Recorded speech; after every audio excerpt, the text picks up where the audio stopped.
listening to the Project Ignite podcast, where real digital entrepreneurs reveal their very best tips, tools, and strategies to help you ignite and grow your online business. ProjectIgnite.com. Your digital business starts here. Now, here's your host, Derek Gale. Welcome to the Project Ignite podcast.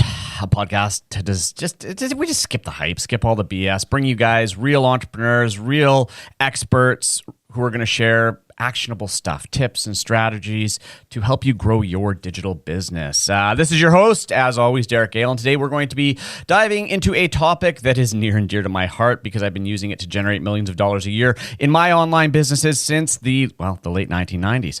And I'm talking about email marketing. And I'm looking forward to today's guest because he brings a different flavor than my email marketing experience to it, although I know there's going to be a lot of overlap. Now, for those of you who know my background or don't know, I guess, I'm an old school direct response marketer, right? I learned from the legends like Dan Kennedy, Gary Halbert, Jay Abraham, those guys, and the list could go on. And my original mentor and my business partner back in the day, the late Corey Rudel, we were some of the first people to take these offline direct mail tactics and apply them to email back in the 1990s. God, we even had one of the first commercially available email marketing tools and software out there called MailLoop, for those of you who remember that. And now, a lot of these strategies are used all over the world. But today's guest, I was really interested in having this conversation with because where I've been sort of that guerrilla direct response email marketer for a couple decades, he's created and managed email marketing campaigns for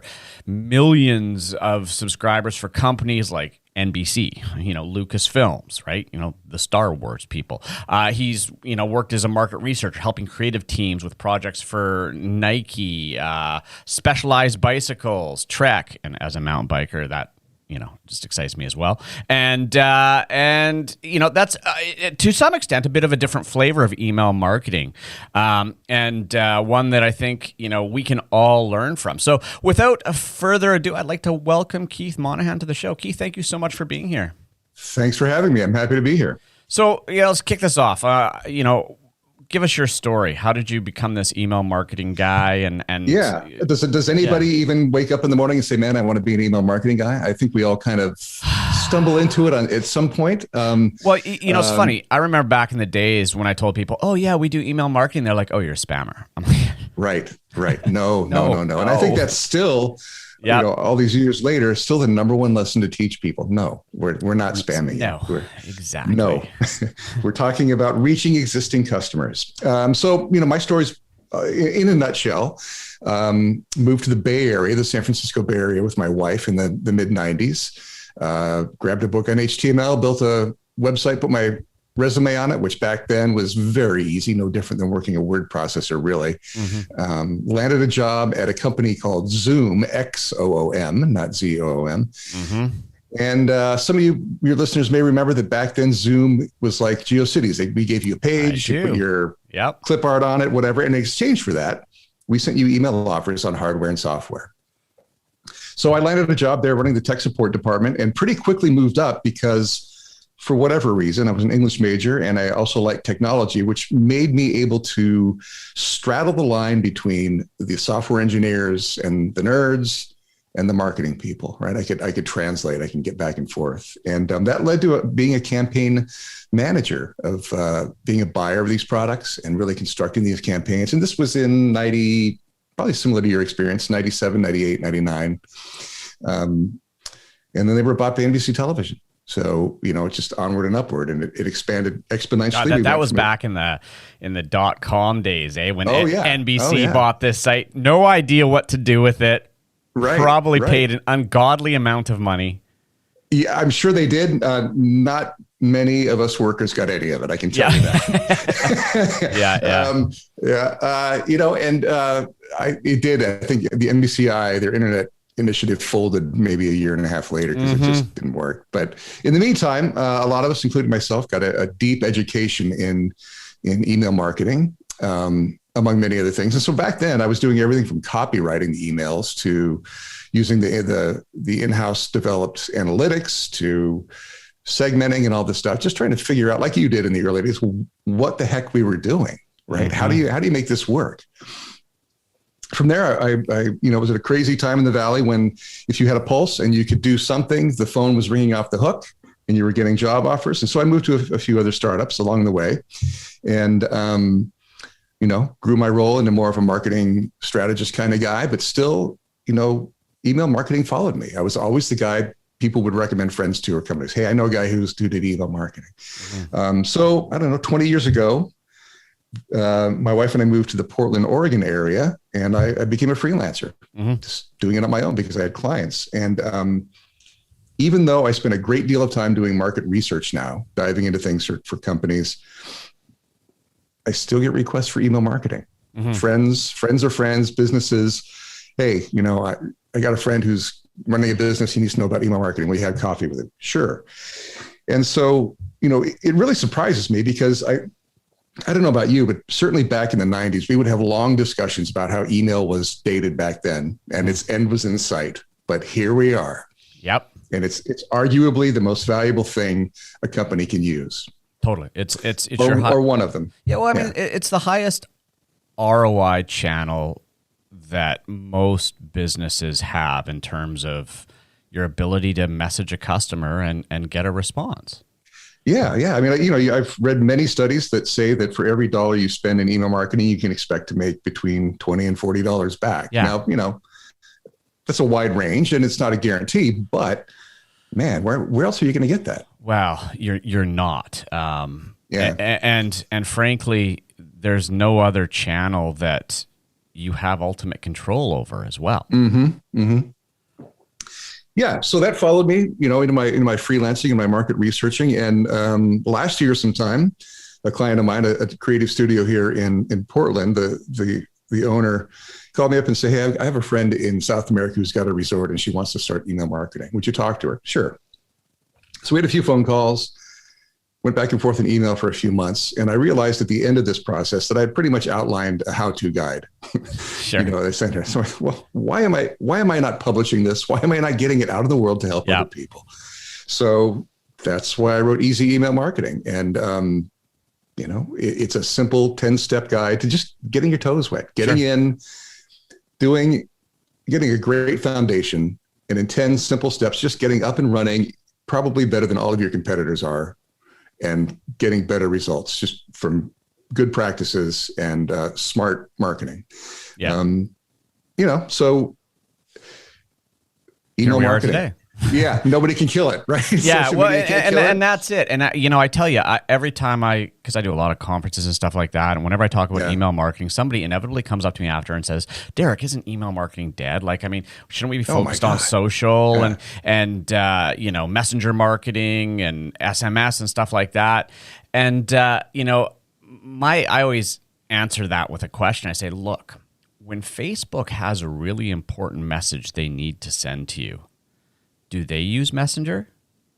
Right. That's a good point. And they're like, "No, they email it to me." I'm like, yeah, exactly. Yeah. Right. Like, I look at every single other channel, whether it be, Facebook or whatever that I can communicate with as a channel to build my list, which I ultimately control. And, I'm a big believer in sort of that omnipresence, right? Because we live in a day and age where people are paying a different attention at different times. So if I can send somebody the same message on email and on Facebook, great, I will. But Facebook never performs even remotely close to what email does. And I'm not sure I'm going to rant here. I've got questions for you. But look, and the reason why is because this question drives me crazy because I hear it all the time. Oh, email marketing's dead. It's not freaking dead. Every 6, 7, 8-figure marketer I know is emails a huge part of that. And here's the reality of email for everybody that's listening, and this is why I have Keith on the show today because I think it's so important, is all these other channels, whether it be Facebook Messenger or any of those, they have so many restrictions into what you can say, do, send, format, that you're always restricted in those platforms. Email is the one thing where you can effectively send whatever you want without somebody looking at it first, going yes or no. Yeah, absolutely. And I'll be even a little more top level. Here's my argument for why email is probably a little more valuable than social media. In fact, I would call email one of the original social media platforms. Sure. I think it's safe to say that we all take our inboxes deeply personally, right? We really, a lot of us, I know you probably do, and I definitely do. I'm really careful about what I let in there. If someone sends me spam, they are gone, right? Social media is a bit more ephemeral. And I do prune that, but for the most part, things come and go. I scroll through them, and if I don't like something, I don't pay much attention to it. But I'm really careful about what comes in my inbox. I take that deeply personally. And when I hear from companies that I love sending me offers that are relevant to me in my inbox, I'm going to pay a lot more attention to them. And in fact, I'll keep a message in my inbox for a week or two before I act on it. Try doing that with social media, right? Yeah. Not going to happen. So if I'm an existing customer, I love what you do, you sent me a coupon or something, I don't have time to deal with it right now, it'll sit in my inbox. And I sure as heck am going to go back to it and buy it. I can't say the same about SMS or, Twitter or any Instagram message. So, to use a really clunky metaphor, I think social media is a lot like the dandelions that grow in your yard. The seeds blow to the wind, and what lands, and what plants, right? Yep. Email marketing is relationship marketing. It's like tilling the garden. You intentionally plant the seeds, you pay attention to them, you feed them, you grow them. It's an ongoing process, and what you're reaping at the end is a far more profitable crop. Absolutely. So, well, let's dive into this then, right? Like, sort of nurturing your crop, right? Because I think this is where a lot of people screw up. Like, we go out there and they're like, okay, I need to build a list. So they come up with their lead magnet opt-in offer. They drive some traffic. They start getting people on their list, and then they screw it up. Right. So, there's a million questions I get. I don't even know where to start with these. I mean, from how often do I send? How do I stand out in the inbox? All this stuff. So, where do you want to start? Well, let's start with those two. How's that? All right. Perfect. All right. So how do I stand out of the inbox?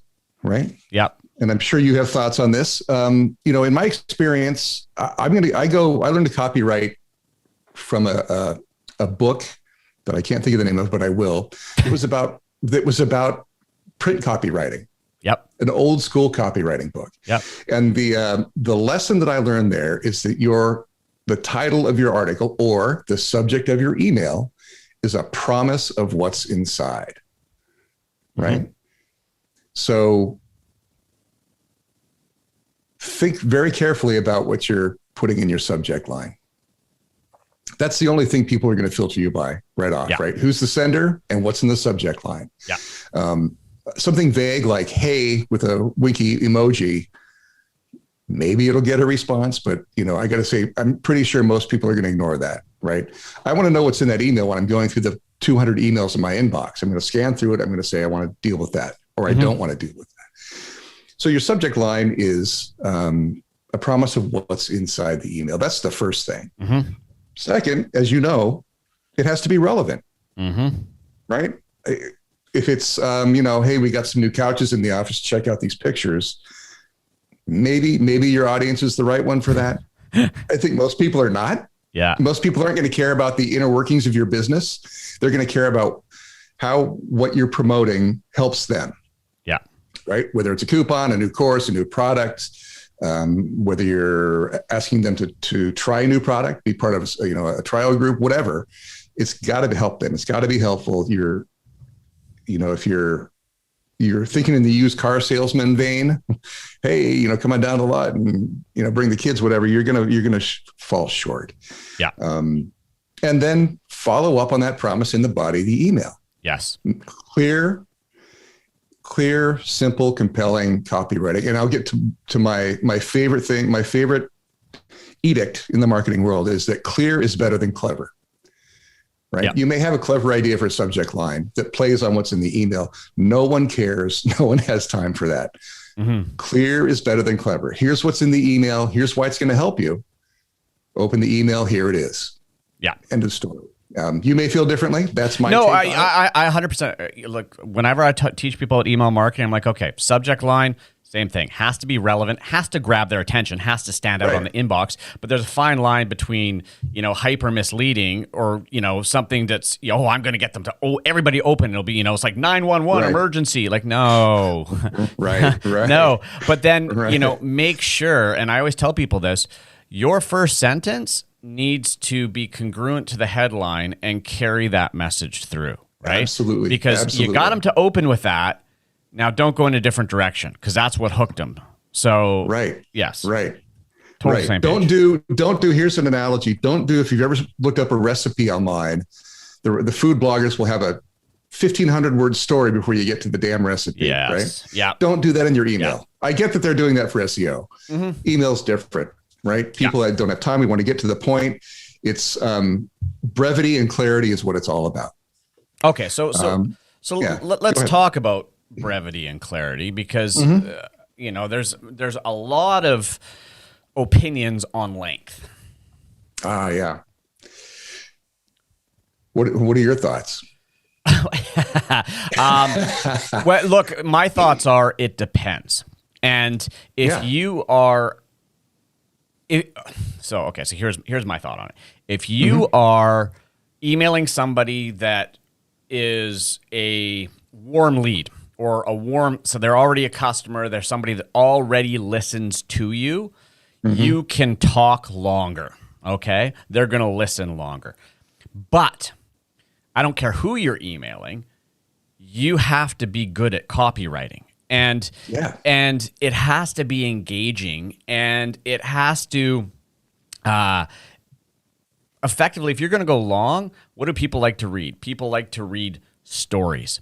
The best copywriters in the terms of email that I see today, that I get stuff from daily, these guys write long emails. And sometimes they're all text, but they're pros at writing engaging stories that are relevant, that are interesting, and that drive to some sort of outcome typically. But those guys are more the exception because they're so good at it. Absolutely. And in most cases, this is my personal experience, you're better off to not try and deliver all of the content that you want to impart to that person in the email.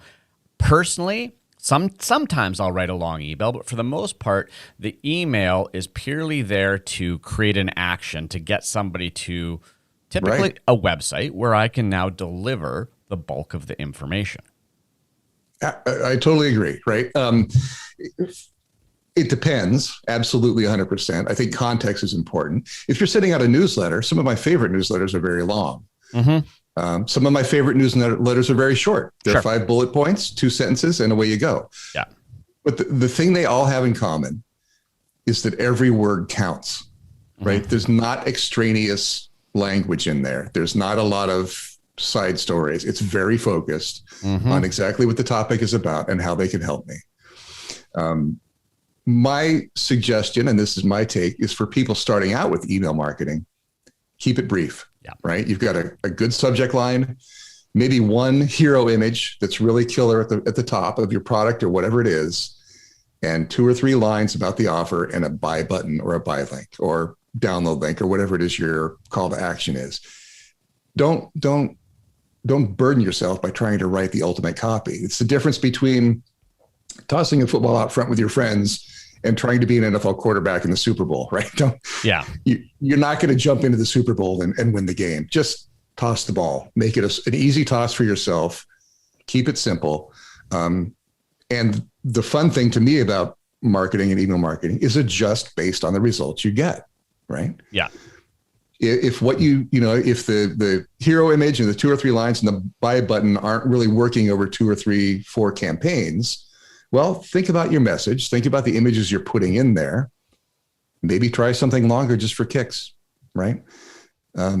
So it's an ongoing experiment, as you know. Right? It absolutely is, and I think that's actually an important message for everybody that's listening here. Is there's no perfect answer. Yeah, because the answer it depends, and it depends on who your audience is, right? Mm-hmm. It depends on your ability to write copy. It depends on there's so many elements here, and the only way to know is to test.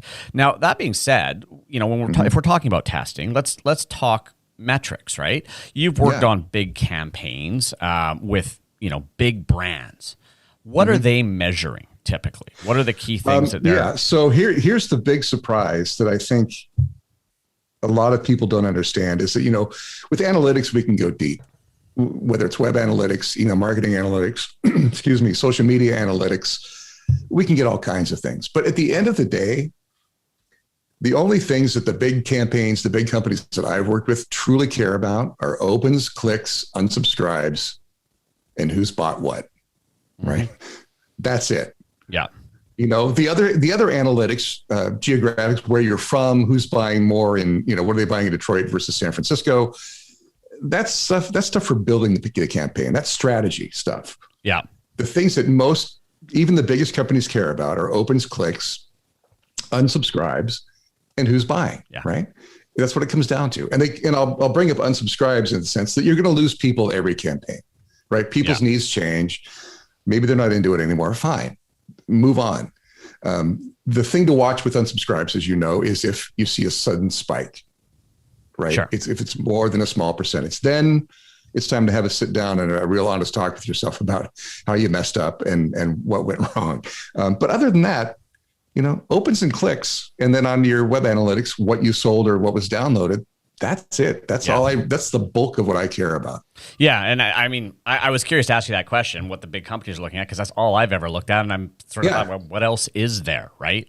In my experience, they care about the other analytics, geography, time of open, operating system. That's all segmenting and, strategy stuff, right? Are we going to send a certain offer to people on Mac OS versus Windows versus, people in Mumbai versus London, whatever.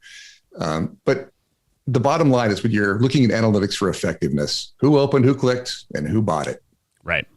Okay. So now let's talk a little bit about the imagery component. Now you said sort of one hero image. Now that said, I get emails when you get emails from these big companies, like say a Specialized Bikes or a Nike, you're going to get, it looks like a bloody brochure sometimes, right? Like it's just super image intensive and stuff. Do they get a better result with that than? I don't think so. But so there's a couple things that differentiate the big companies who have image heavy emails versus the rest of us. First of all, they have the resources. They have design teams and photographers and software engineers who can ensure that your email is going to load properly on your phone or wherever you're looking at it with all these images. Yeah. And in my opinion, in my experience, it's more of something they do because they can, not because they should or because it's effective. And here's my argument for that. The vast majority of the world is online on a phone. And connectivity speeds vary around the globe. If you load up an image with an email with images, you could be leaving out a significant number of your recipients, right? Yeah. They're not going to wait for a dozen photos of bikes to load. No, right? They're not going to. Secondly, if the images do not load, well, you're stuck with maybe a little descriptor of the photo and that's it. Not a whole lot of copy to read. If you stick with a single hero image, I just call it the hero image simply because that cements it in your mind as to what it should be. You're going to have your email marketing service should resize it to download quicker. It will download quicker. And even if it fails, you've still got your message in the text versus message in a photo and your buy button. And quite honestly, it's a lot harder to get all the images in an email to play nicely together. So if you're a small business or a one-man band, stick with the single image or no images. Right. Yeah. I mean, you may be a text person, and that's perfectly okay. Do what's easiest for you. I would avoid. I had a client who wanted to send out an email that was because their email service provided it, a carousel of photos that would rotate through the email. Oh, right. Exactly. And I had to explain to them that, people are running very old email clients that do not honor this. Yeah. And this is going to bork up systems. It's going to piss people off. It's not going to work well for the vast majority of people. Just because MailChimp offers it doesn't mean you should do it. So simple is better. One image, one great image. If you don't have a great image, use great words. No image. Yeah. Yeah, look, I 100% agree. I think people try and get too fancy with their emails, and it. Interestingly enough, browsers have evolved to support responsive and do cool stuff. Email, a lot of email clients lag behind, and so formatting's difficult. So, okay, so when you talk about a hero image, let's. Give us some ideas. What kind of stuff are you using?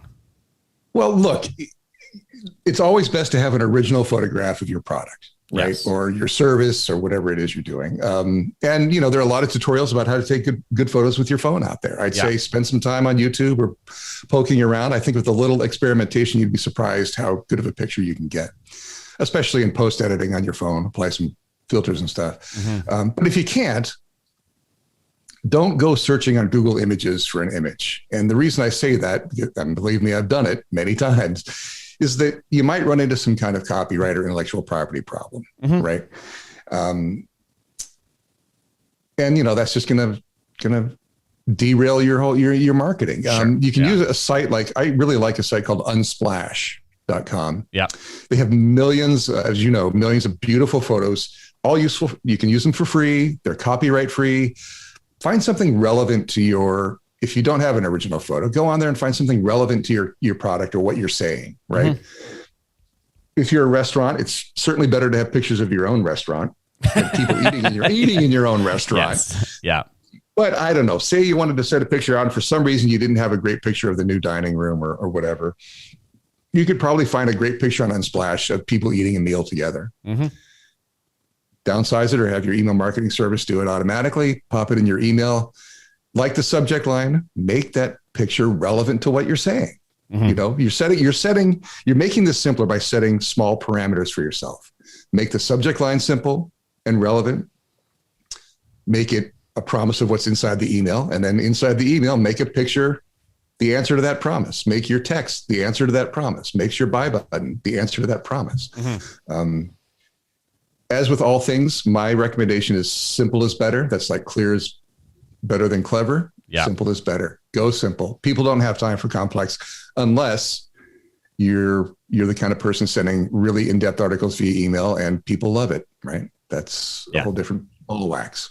Yeah. Yeah. And honestly, those are the exception to the rule. I truly believe that. So let's talk about the call to action for a second here. Because there's numerous ways, I see some people that just, link text, click here. Some people include the actual URL. Some people link an image. Any preferences? I would stay away from an image just because of what we've talked about. Gmail in particular used to block all images. Some people may have not disabled that. Maybe there are other email clients that do that. So that right away you're disabling yourself by using an image there. I prefer a coded button, like something that your system uses that it'll insert a little CSS button in there or whatever. But, I think there's nothing wrong with plain text. Put the link, as text if you want. Yeah. To me, it's more about clarity than it is about cleverness, as I've said a million times already. So, but highlight the word and put the link in the word, buy it now, try it now, whatever you want. If your email marketing service has a nice looking button that's not an image, use that. We're all used to the buttons, but look at the conventions in the marketing emails you get is what I would say. Look at the email marketing emails that you've bought stuff from. What are you clicking on? What did you like? What did you not like? Well, copy that. Yeah, and that's an interesting one too. And I have, my own swipe files and stuff like that. And and when I get an email that hooks me, and this is where we have to be a little bit self-aware. When you get an email that hooks you and you click and you look and you buy, You need to stop as a marketer and go, hey, why did that work? Why did that get me? And save it. And, I love that when I need to write an email, I can just start to go back through my old swipe files and go, I need an idea. What's my angle? What am I going to do here, right? And same with copywriting. I mean, effectively is building your own swipe file. All right, so I have one more question for you before we wrap up, and that's regarding personalization. Okay, so we hear personalization thrown around a lot. Going beyond hi and inserting first name into an email, which frankly I see blow up all the time now because people don't enter their first name right, or they put it all in lowercase, or they, or they have, and I see this because I look at, opt-ins I get, and you'll see where people will put, they don't put their first name in, they'll put the name of their list they've subscribed to just as so when they get it, they know where it came from, right? You send out these personalized emails, which are far from personalized, right? So what's your take on personalization? What are some of the big companies doing? Yeah, I think you've hit on one of my pet peeves here that we've already kind of gone over with the images. There's a lot of potential for things to break when you personalize. For people who out there listening who haven't used it, you're just basically putting a little tag in your email that tells the system to insert the person's first name in that spot in the email. And if, like you said, when they sign up, they didn't use their first name, they didn't fill out that block, or they're putting something else in there, it's not going to make a lot of sense when they open the email and read, hey, at Project Ignite podcast. Yeah. We've got a coupon for you. Sure. My take, the big companies absolutely, again, have the resources and the people to deal with this and to get really down in the nitty gritty with it. And they do, right? They love the idea of personalization. Does it work? Anecdotally, for me, I don't know that I've ever read an email that said, hi, Keith, and thought, man, I really love these guys, right? Yeah. It's more about the relevancy of the offer and what's in the content of the email. But again, if you're a small business or you're just starting out with email marketing, think of it as something else that could potentially get borked up, that can add complexity to your email, just like too many images. Yeah. And if you're going to pass on anything, I say personalization is really the way to go. But I will add, that doesn't mean that your offer is not relevant, that you're not writing a personal email to people, right? That's not a personal, deep message. There's a difference between customizing with my name or my location, which people find kind of creepy, versus creating a message that is personal and resonates with the recipient, right? Yeah. Yeah, I love your message there, which you've been consistent with the entire episode, and that's keep it simple, and absolutely. That's true. The more complexity you add, the more likely it's going to break, for sure. Absolutely. And here's the reality. Okay, people for the most part know that email was sent to other people, right? Right. Even though it had your first name in it, they're not like, wow, Nike sent me an email, right? Like, I'm their favorite. Yeah. No, that's not how it's going to play. Now, the only time that I use personalization, and it's kind of bulletproof in terms of it's not going to screw up, is when I have record of they bought a product from me. Right. And so if I've got people who, let's say I've got 10 different products and I'm mailing my whole list of people that bought products, I may say, hey, I thought you would love this because you bought blah. Right. And now I'm personalizing that way, referencing past purchases, and that can't blow up because I know what their past purchase was. Right? That's a great point. Right. We were talking about big companies having people and resources. Well, they're going to have the resources and people to go in and cleanse the sign-up form and separate out the people who've used their first name versus the people who haven't. Yeah.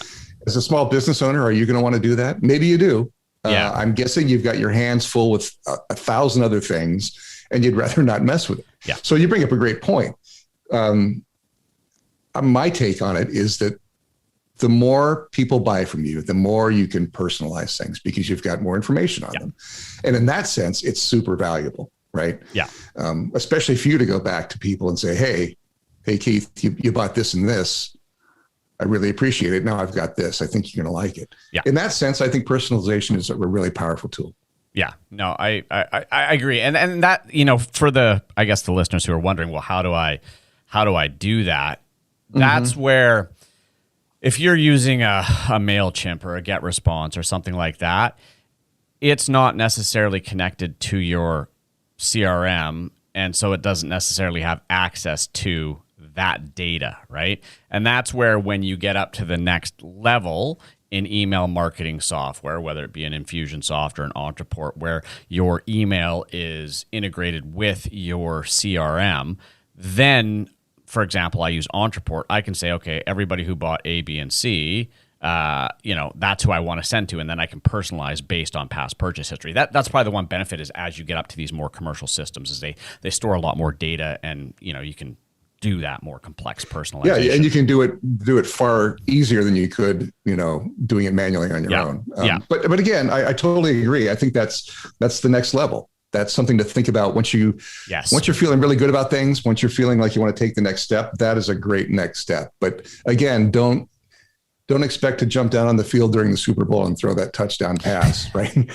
Make it a simple email. Totally. And to that point, guys, don't think, oh, Derek just said I got to use. No, I don't. Don't start with the GetResponse and the MailChimp. I mean, just the cost of these bigger systems, if you're just getting started, don't make sense. Full stop. Right? Like they're too expensive. Start with these basic systems. And as Keith said, I love this message, because as humans, we have a tendency to overcomplicate things. And especially in the world of digital marketing, we go down these rabbit holes of, I need to learn email marketing, so I subscribe to this guy's newsletter, I buy that guy's course, and next thing you know, I'm suffering from information overload, and I need all these different systems, and I need all this, crazy stuff and graphics, and you don't. You just don't. Yeah. And I've got a chapter in the book about finding an email marketing service. And my take on it is, when you're starting out, try a couple. And I list a handful that are pretty easy to use, and stick with their free tier. The free tiers are very generous. You can, often mail thousands of people a couple hundred times a month. Not that you should do that, but you're allowed to for free. Yeah. Kick the tires, use them, and don't be afraid to delete one account at one and shift to another if that works better for you. Poke them around. They want you to try them out. Yeah. And you may, if you're a small business, you may be able to get by with the free tier for a long, long time. Yeah, surprisingly so, right? Yeah. So, that said, are there any ones that you prefer?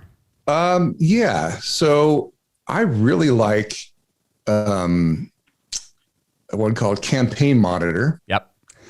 That I really dig. And that's only because one of my design clients turned me on to it, and I really think it's cool. I think MailerLite is one, Lite, Lite.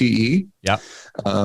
There's some really simple to use ones with funny names. One is Moon Mail, MON Mail. Mm-hmm. Another is Email Octopus. There's Campaign, CAMPAYN, Campaign. Mm-hmm. And you can send 12,000 emails a month with them for free. Wow. I mean, my God. Yeah, that's, why not try that? When you're getting started, that'll do. Yeah, exactly. And it'll do for a long time. Yeah. Sendinblue is another one that I like. But again, this is what I do. One of the things I do, I'm in them all the time. So my criteria is, how quickly can I get in, teach my client what they need to know, and enable them to do what they need to do. MailChimp, the 800-pound gorilla, they're popular for a reason. My personal take is that they're built for large campaigns. Yeah. And it's a little complicated for sending out a single email once a week. I've never been a fan of MailChimp. Yeah, it's not my favorite. So poke around. You don't have to download Easy Email Marketing. You Google best email marketing services, or simple email marketing services, or free email marketing services. And you're going to find thousands of articles and recommendations. Poke around, sign up, kick the tires, and find one that works for you. If they have an app for your phone, I think you're going to really appreciate that. I find when I'm in the middle of campaigns, if I'm standing in line at the store or something, I get bored and think, I wonder how that's doing. And I can pull it up and poke it around and see what's happening. But for the most part, keep it simple, keep it free. Perfect. All right. Well, to wrap this up, where can people connect with you? Yeah. So the easiest way to get to my website is to go to readeasyemail.com, and that'll get you to my personal website. The ebook is there. It's free to read online, free to download, no sign up necessary. There's links to get it on Kindle and Apple Books. I've got articles. You can say hi. If you do read it online or download it, let me know what you think. Let me know how I can help. I'm more than happy to answer some questions, and I'd love to hear from you. Awesome. Well, Keith, thank you so much for being on the podcast today and just sharing your wisdom and knowledge. I appreciate it. Thanks for having me. I loved it. Really fun. Awesome. All right. And now for our listeners, if you actually want to get some value out of this, you can't just listen to it and then move on. You got to do something with it, right? So the next step's up to you, and that next step is action. So take any of these email ideas, strategies, anything you've learned today, even one thing, and just say, here's what I'm going to do. Here's what I'm going to apply. And that's how you get results. And as always, guys, if you like this, if you learn something, if you like this podcast, do me a favor, go to wherever you listen to it, whatever platform or app that is, leave me a rating, leave me a review. And as usual, any links mentioned, you will find those in the show notes at projectignite.com. And that's a wrap, folks. We'll see you next time. Thanks for listening to another info-packed episode of the Project Ignite podcast with Derek Gale. Any links mentioned, along with an entire transcript of this episode, can be found at projectignite.com/podcast. And to make sure you never miss another episode, go to iTunes or SoundCloud now and subscribe.